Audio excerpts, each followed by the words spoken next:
बहुत सारे लोग ना डिप्रेशन में, आजकल डिप्रेशन, स्ट्रेस, एंजाइटी, ये बहुत बड़ी कैटेगरी है इनकी मेंटल हेल्थ में। लोग इसकी वजह से सुसाइड भी कर ले रहे हैं, बहुत परेशान हैं लोग। प्रेशर है, ऑब्वियसली जेन्युइन प्रेशर है बाहर की दुनिया का, काम का, पैसे का। तो आयुर्वेद में हमारे पास ऐसे क्या क्या तरीके हैं या योग में जिसकी मदद से लोग अपनी मेंटल हेल्थ को, स्पेसिफिकली स्ट्रेस, एंजाइटी, डिप्रेशन जैसी अगर बीमारियों में वो है, तो वो कैसे ठीक कर सकते हैं? क्योंकि यही सब चीजें लीड करती हैं, अल्जाइमर्स वगैरह की जैसी बीमारियां इन्हीं को लीड करती हैं। तो इसके लिए हमारे पास क्या सॉल्यूशन है सर? देखिए, सबसे पहले मैं सभी पूरे भारत को बताना चाहूँगा कि होता क्या है, ये जितने भी मेंटल प्रॉब्लम्स है ना, ये ठीक की जा सकती हैं। इसको ना हमने ना बहुत ज़्यादा जो एंटी डिप्रेसेंट और दुनिया भर की जो दवाई ली है, उनके दुनिया भर के साइड इफेक्ट है। आप सिंपल एक काम करो, जो दवाई खाते हो ना केमिकल वाली, उसको गूगल पे डालो, उसका पढ़ लो क्या क्या उसके साइड इफेक्ट है। आपको समझ आ जाएगा कि कितनी खतरनाक है ये चीज़ें जो हम खा रहे हैं, हम जो गोलियों पे गोलियां खा रहे हैं, वो कितने ज़्यादा उसके साइड इफेक्ट है। ऐसी कोई दवाई नहीं है केमिकल वाली जिसके साइड इफेक्ट ना हो। उसके कारण ना वो बीमारी जो और कॉम्प्लिकेटेड हो जाती है। पेशेंट आया मेरे पास, सुबह 22 साल से डिप्रेशन है उनको, 22 साल के लंबे समय से, और वो पेशेंट कई बार सुसाइडल अटेम्प्ट भी कर चुके हैं, क्योंकि इन तरह के पेशेंट्स में बहुत ही कॉमन हो जाती है प्रॉब्लम। तो मुझे देख के बड़ा दुख हुआ। अगर ये स्टार्टिंग में आते तो बहुत अच्छे रिजल्ट आते। सिंपल हम शिरोधारा भी कराते हैं ना, तो उसके भी बहुत अच्छे रिजल्ट आते हैं डिप्रेशन के केसेस में। और साथ साथ अभी क्या है कि शंख पुष्पी, ब्राह्मी, इतने सारे हमारे पास मेध्य औषधियां हैं, जिन औषधियों का अगर प्रॉपरली प्रयोग किया जाए उसके साइड इफेक्ट नहीं, साइड बेनिफिट मिलेंगे।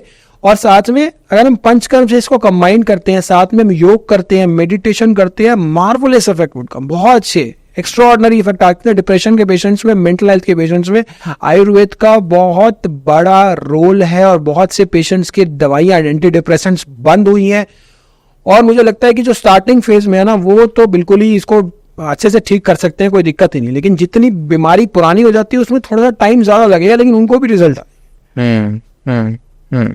तो अब ये क्या था, मेंटल ब्लॉकेज हो जाती है काफी सारे पेशेंट्स को, मुझे इस वजह से ये हो रही है, मुझे इस वजह से वो हो रहा है।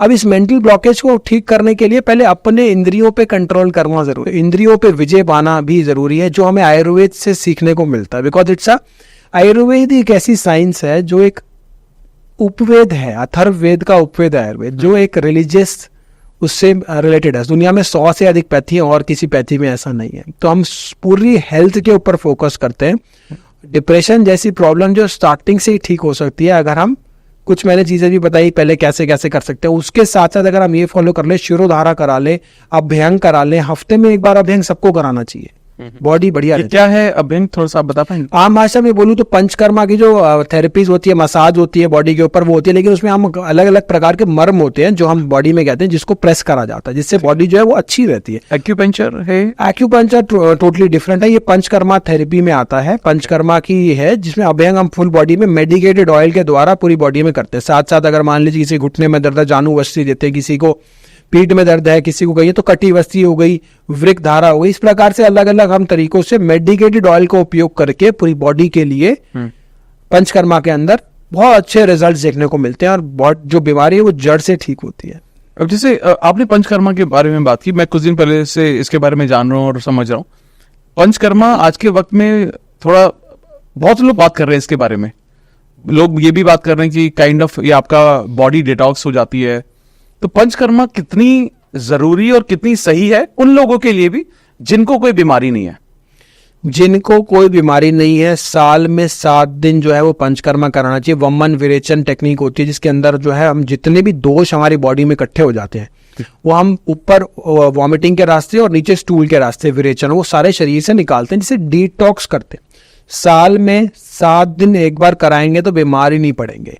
इतनी ज्यादा पावरफुल टेक्निक है। और बहुत से लोग ना केरला में तो कराते भी हैं, ये रेगुलर बेसिस पे होता है, क्योंकि वहां पे आयुर्वेद का प्रचलन काफी ज्यादा है।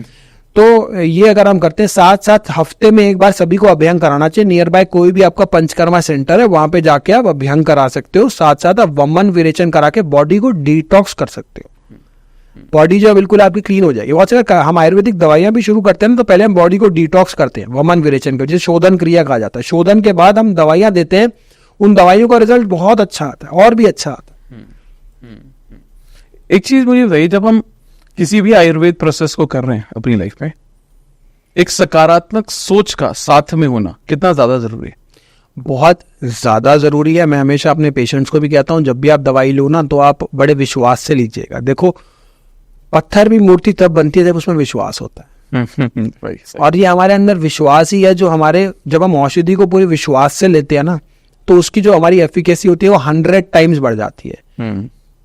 और कई बार तो ऐसा होता है, एक प्लेसिबो इफेक्ट भी है। जो प्लेसिबो इफेक्ट में क्या होता है, एक कुछ तरह की दवाइयां अगर हम पेशेंट्स को दी जाती है मेडिकल फील्ड में, उसको वो दवाइयों में खाली कैप्सूल भी हो, लेकिन उसको अगर उस दवाई पे विश्वास है तो भी 50% चांस है वो ठीक हो जाता है। हाँ। इतनी बड़ी चीज है विश्वास। आप इससे अंदाजा लगा सकते हो कि जब आप कोई भी चीज कर रहे हो तो विश्वास से करो। खाना भी खाते थे ना हमारे पूर्वज, हाथ जोड़ते थे पहले, हाँ। कि विश्वास से खाते थे। आज हमें खाना नसीब हो, वो खाना शरीर को ज्यादा लगेगा। खाना खाने से पहले जरूर भगवान का शुक्रिया करें, शुक्राना करें कि हमें आज खाना मिला है, और वो खाना हमारे शरीर को भी फायदा करेगा।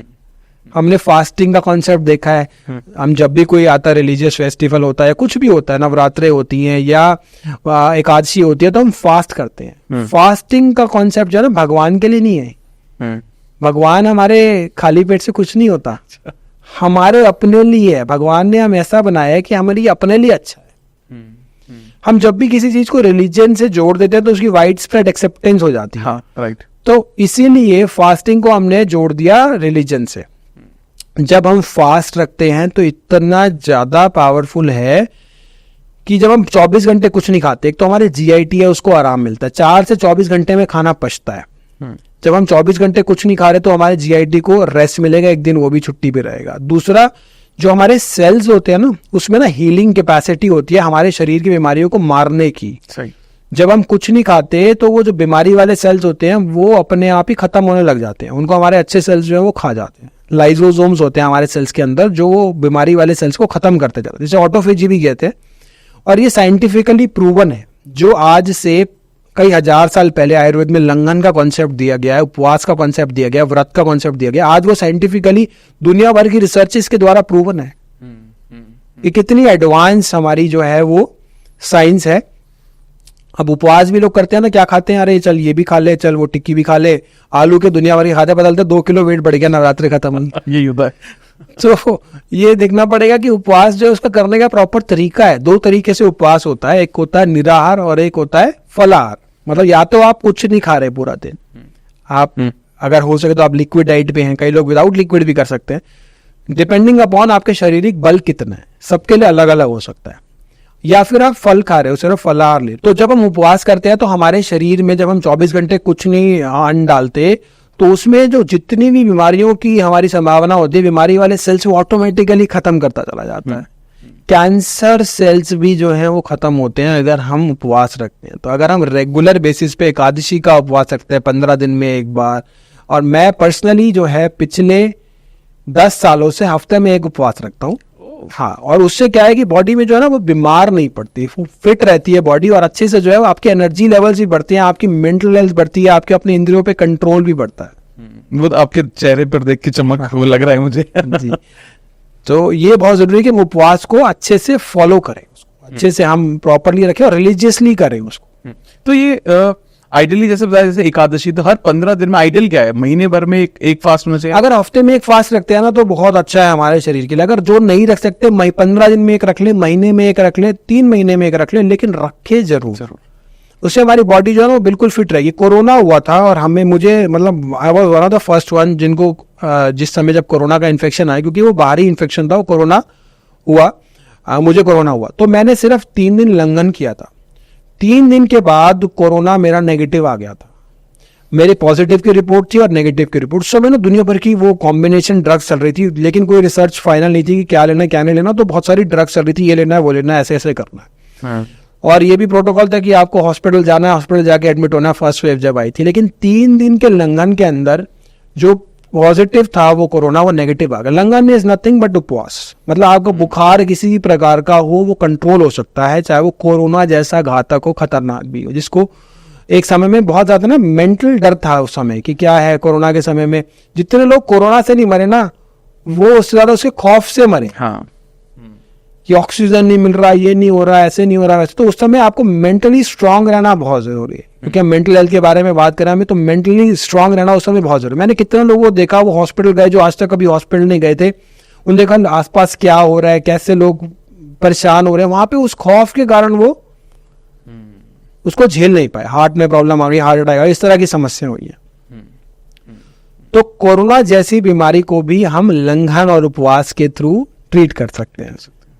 इतना ज्यादा पावरफुल सूत्र है ये। डॉक्टर साहब, एक और चीज जो बड़ी इंपॉर्टेंट है आज के डेट में, बहुत सारे लोगों को, मेरी पहचान में भी बहुत लोग हैं जो कॉन्स्टिपेशन बहुत होता है, पेट साफ नहीं होता उनका। एक कारण तो जो मुझे लगता है, जो आपने भी शेयर किया शुरू में, कि वो इंडियन सीट से लेकर वेस्टर्न सीट हो गई है, ये एक बहुत बड़ा कारण हो सकता है। और हम इसको एक्चुअली सॉल्व कैसे कर सकते हैं अगर हमारे पास ऑप्शन नहीं है तो? देखिए क्या है कि कॉन्स्टिपेशन को ठीक करने के लिए ना सबसे अच्छा और पावरफुल सूत्र है कि हम ना सुबह जब हम उठे तो पानी पिए, ये सबको पता है, लेकिन पानी कैसे पिए और कितना पिए वो उस पर बात करते हैं। पानी जब हम पिए सुबह उठ के, तो मलासन में बैठ के पिए, जिसको मलासन से उखड़ू बैठना भी कह सकते हो आप, इंडियन टॉयलेट सीट पे जैसे बैठते हैं उस पोजीशन में बैठ के अगर हम पानी पीते हैं तो अपान वायु पे ना बंद लग जाता है। अपान वायु जो है हमारी स्टूल क्लियर करने में हेल्प करती है, तो अपान वायु पे बंद लग जाता है। तो हम पानी पिए तो एटलीस्ट हम 1.5-2 ग्लास पानी पी सकते हैं, लेकिन पानी भी हमेशा ना इकट्ठे नहीं पीना। हमें 150-200 ml से ज्यादा पानी हमें एक बारी में नहीं पीना चाहिए। इट शुड बी लाइक, हमें थोड़ी देर गैप देना फिर पानी पीना। तो 1.5 ग्लास या 2 ग्लास अगर हम पानी पीते हैं, मल आसन में बैठ के पानी पीते हैं, तो अपान वायु के बंद के कारण जो है वो पेट जो है वो अच्छे से क्लियर होता है जब हम उस बंद से उठ के सीट पर जाते हैं, वॉशरूम सीट पर जाते हैं।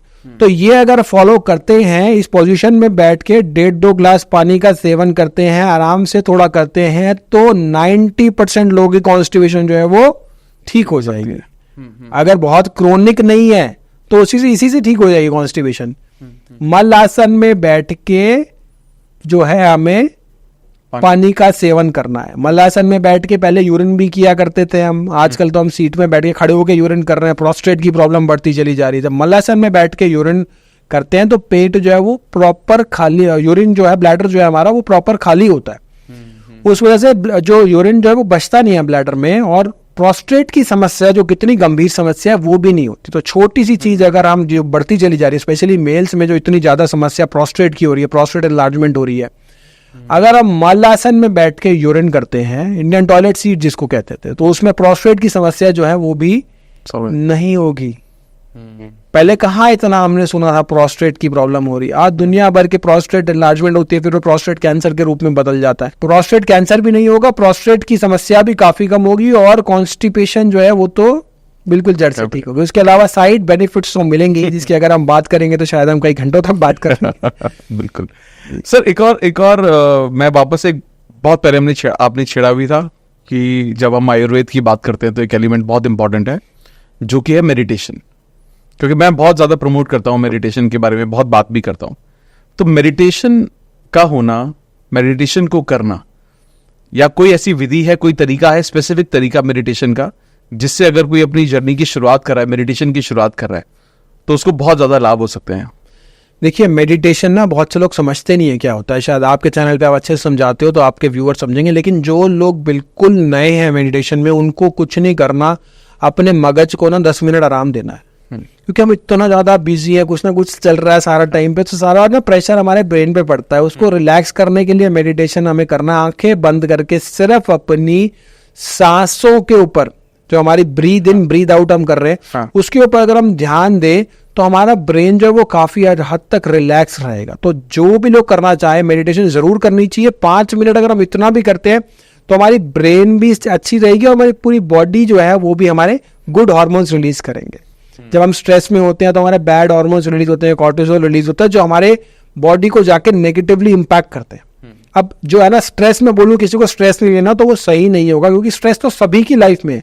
स्ट्रेस को मैनेज करना जरूरी है। उसी स्ट्रेस को मैनेज कैसे कर पा रहे हैं, जो लोग मैनेज कर लेते हैं वो जो है वो ठीक रहते हैं, जो मैनेज नहीं कर पाते वो बीमारी के फॉर्म में किसी न किसी रूप में आता है। तो अगर ये 5 मिनट की एक्सरसाइज हम डेली बेसिस पे करते हैं तो आई थिंक वो स्ट्रेस मैनेजमेंट में भी बहुत ज्यादा बेनिफिशियल रहेगी। Amazing amazing.